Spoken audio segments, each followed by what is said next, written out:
इस समय बड़ी खबर देख सकते हैं और हरियाणा के करनाल से बड़ी खबर, खासतौर पर करनाल के उन तमाम लोगों के लिए बड़ी खबर है जो नगर निगम की दुकानें या तो लेना चाहते हैं या नगर निगम की दुकानों में सालों से बैठे हुए हैं। किराए की दुकानें करनाल शहर में पोश इलाकों में, पोश दुकानों में, पोश बाजारों में दुकानें हैं। 677 दुकानों को अब नगर निगम बेचने जा रहा है। ये योजना बनाई जा चुकी है और हम आपको बताना चाहेंगे कि बहुत ही जरूरी है हर एक उस शख्स के लिए। करनाल के करन गेट की बात की जाए, कमेटी चौक की बात की जाए, रेलवे रोड की बात की जाए, नेहरू पैलेस की बात की जाए और शहर के कई ऐसे पोश बाजार हैं जहां पर नगर निगम की 677 दुकानें हैं। कई दुकानदार तो ऐसे हैं जो सालों से बिल्कुल थोड़ा सा किराया दे रहे हैं, कई दुकानदार ऐसे हैं जो किराया दे ही नहीं रहे हैं, लेकिन उनके पास अब ये सुनहरा मौका है कि वो जिस दुकान पर बैठे हैं उसको नॉर्मल रेट्स में, यानी कि ज्यादा रेट नहीं होंगे लेकिन फिर भी जगह के हिसाब से, बाजार के हिसाब से जो रेट जो है सरकार ने तय किए हैं उस आधार पर आप उस दुकान को हमेशा के लिए खरीद सकते हैं। आपके दुकान में, आपके नाम में दुकान हो सकती है। तो बड़ी खबर इस समय करनाल ब्रेकिंग न्यूज पर सबसे पहले आप देख रहे हैं और ज्वाइंट कमिश्नर जो है करनाल के नगर निगम के गगनदीप सिंह जी वो हमारे साथ मौजूद है। उनसे हम जानना चाहेंगे, हमारी आप सभी से अपील,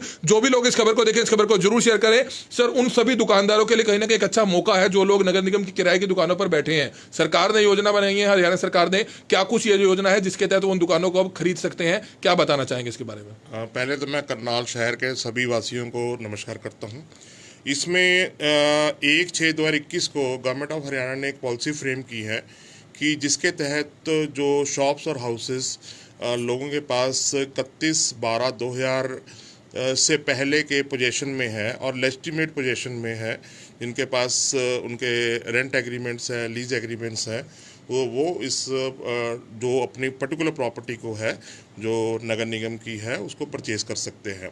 इसके अंदर जैसे कि आपने बताया है कि 677 प्रॉपर्टीज़ है, जिसमें से 532 के करीब हमने एलिजिबल हमारे पास केसेस आए हैं और जिसमें से कमेटी चौक, अस्पताल चौक, पुंचपुरा रोड, नेहरू पैलेस, करण पार्क, बस स्टैंड, रामनगर और प्रेम नगर, ये लोकेशंस है जहाँ पर ये प्रॉपर्टीज़ जो सेल की जानी है। इसमें एलिजिबिलिटी क्राइटेरिया में कोई जो उस टाइम की काउंसिल होगी, उन्होंने जो अलॉटमेंट लेटर है या कोई ट्रांसफ़र लेटर एग्रीमेंट हो, कोई रिसीट्स हो उस टाइम के, बिजली के बिल हो उस टाइम, वाटर सप्लाई के कनेक्शन का कोई भी हो, और जहाँ कोई आपकी उस टाइम दे और गवर्नमेंट के डॉक्यूमेंट्स हो सकते हैं, सेल टैक्स के, जहाँ IT रिटर्न्स हो या फायर एनओसीज हों, ये डॉक्यूमेंट्स अगर आप 2000 से पहले के सबमिट करते हो। और सबसे ख़ास बात यह है कि आप आज की डेट में वहाँ पर कब्ज़े में होने चाहिए।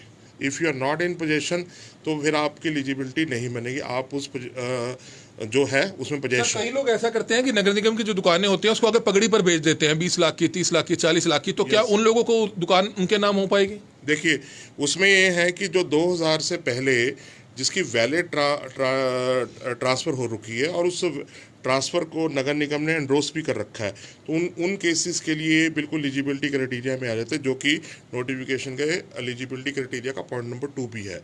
और इसके अलावा आपने एक self certified copy of letter of claim आपने जमा करानी है कि गवर्नमेंट कहती है आप ही उसको सर्टिफाई कीजिए अपने क्लेम को और उसको इसके जमा कराइए। इसमें एक बात मैं आपको जो कि बहुत इंपॉर्टेंट है, ये एप्लीकेशन कोई भी नगर निगम में ऑफलाइन नहीं ली जाएगी, ये एक वेब पोर्टल पे ली जाएगी, जो वेब पोर्टल का नाम है ulbshops.ulbharyana.gov.in।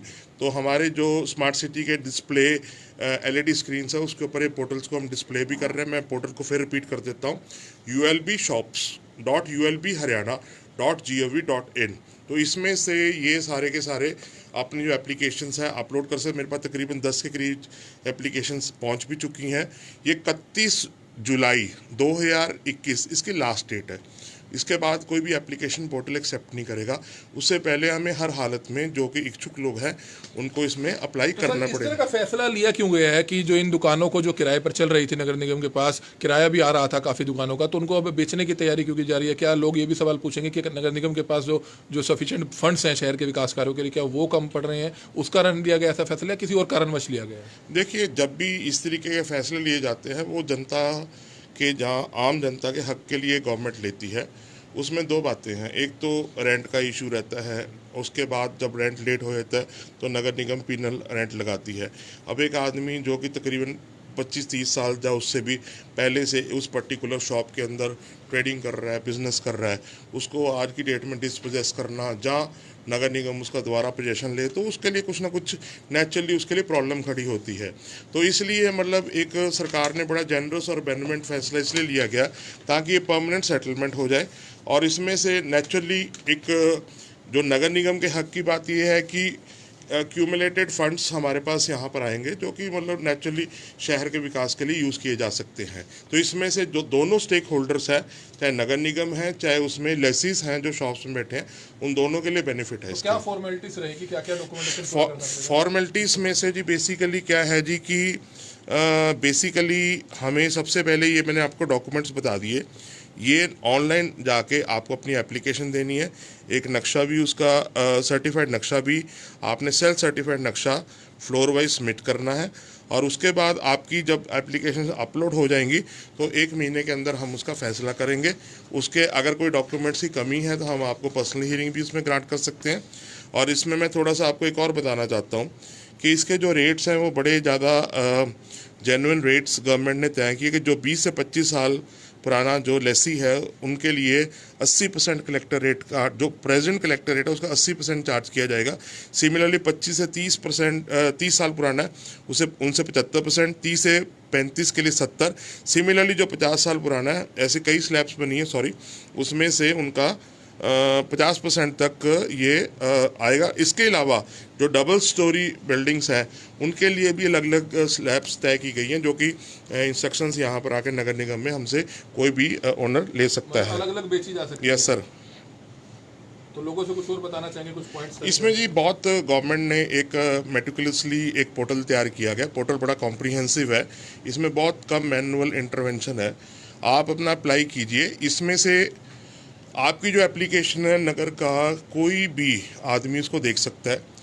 उस एप्लीकेशन में किसी को ये डाउट है कि गलत है तो उसमें क्लेम एंड ऑब्जेक्शन अपने घर बैठ के ही आदमी उस एप्लीकेशन में डाल सकता है। तो उसको हम डिसाइड करेंगे। डिसाइड करने के बाद अगर हाँ उनका एलिजिबिलिटी क्राइटेरिया होगा, वो पास कर जाएंगे एलिजिबिलिटी क्राइटेरिया, तो उसके बाद ही उनको ये कन्विंस तो इसमें कोई महिलाओं के लिए, सीनियर सिटीजन्स के लिए या आर्मी परिवारों के लिए, विडो लेडीज के लिए कोई राहत है? कुछ फंड्स पैसे कम लगे, ऐसा कोई प्लान बनाया है? नहीं, इसमें जनरली सभी के लिए एक कंसेशनल रेट्स गवर्नमेंट ने दिए। इसमें कोई, जैसे आपने सवाल किया, लेसी कोई भी हो सकता है और इसमें लेडी भी हो सकती है, मेन भी हो सकते हैं, आर्मी पर्सनल भी हो सकते हैं, कोई जो रिटायरमेंट के बाद हो सकते हैं। लेकिन इसमें जनरली सबको एक जैसा ही कंसेशनल रेट दिया जाएगा। कई दुकानें ऐसी होंगी जिनका कोर्ट कचहरी में केस चल रहा होगा, जो विवादित होंगी, डिस्प्यूट होगी, उसका कैसे देखेंगे आप? उसमें से जी गवर्नमेंट ने इस पॉलिसी में यही लिखा है कि जिसमें कोर्ट कचहरी में केस चल रहा है, अगर दोनों पार्टी सहमत है, हम भी सहमत है और वो भी सहमत है, और हम उसकी कन्विंस डीड उसकी अगर स्टे नहीं है तो हम उसकी कन्विंस डीड दोनों की सहमति से हो सकती है। और जो फाइनल ऑर्डर होगा उस कोर्ट के, जो कोर्ट उसमें ऑर्डर के वो मान्य होगा। लेकिन ये पैरेलली हम प्रोसीड आगे कर सकते हैं जो एज पर पॉलिसी इसमें बात लिखी गई है। रेट्स दोबारा बताना चाहेंगे और एरिया लोकेशन? एरिया लोकेशन जी ऐसा है जी, कमेटी चौक पे 122 दुकानें, अस्पताल चौक पे 30 दुकानें, कुंजपुरा रोड और नेहरू पैलेस पे 50 हैं, करण पार्क पे 50 दुकानें, ऑपोजिट बस स्टैंड 40 है, रामनगर पे 40 और प्रेम नगर पे 20। और रेट जो मैंने बताया कि 20 से 25 साल जो क्राइटेरिया में 80% कलेक्टर रेट है, 25 से 30 75% और 30 से 35 70, 35 से 40 65 और 40 से 45 60% कलेक्टर रेट का, 45 से 50 55% और 50 से ईयर से भी जो पुरानी दुकानें हैं जिनके लेसी चल रहे हैं उनको 50% कलेक्टर रेट पे दे दिया जाएगा। तो आप देख सकते हैं इस समय नगर निगम के ज्वाइंट कमिश्नर करनाल के उन तमाम लोगों को एक अच्छी जानकारी देते हुए नजर आ रहे थे, क्योंकि 677 दुकानें ऐसी हैं करनाल शहर भर में जिनको जो है बेचने की योजना बनाई गई है। और उन्होंने अपना जो एक पूरा प्रोजेक्ट था वो आपके सामने रखा है कि किस तरह से उन लोगों के लिए, खासतौर पर जो लोग अब उस दुकानों में रह रहे हैं, उनके लिए अच्छा है कि जो कलेक्टर रेट जो काफी पुराने दुकानदार हैं उनके लिए कम कलेक्टर रेट रहेगा। अलग अलग तरह के जो स्लैब्स हैं वो बनाई गई हैं। तो जिस किसी को कोई भी जानकारी जुटानी है तो वो इस पोर्टल पर भी जुटा सकता है, नगर निगम में भी आकर जुटा सकता है। तो हमारी आप सभी से अपील रहेगी कि जितने भी लोग इस खबर को देख रहे हैं, इस खबर को ज्यादा से ज्यादा जरूर शेयर कीजिएगा। Kamal media, Karnal breaking news, Karnal.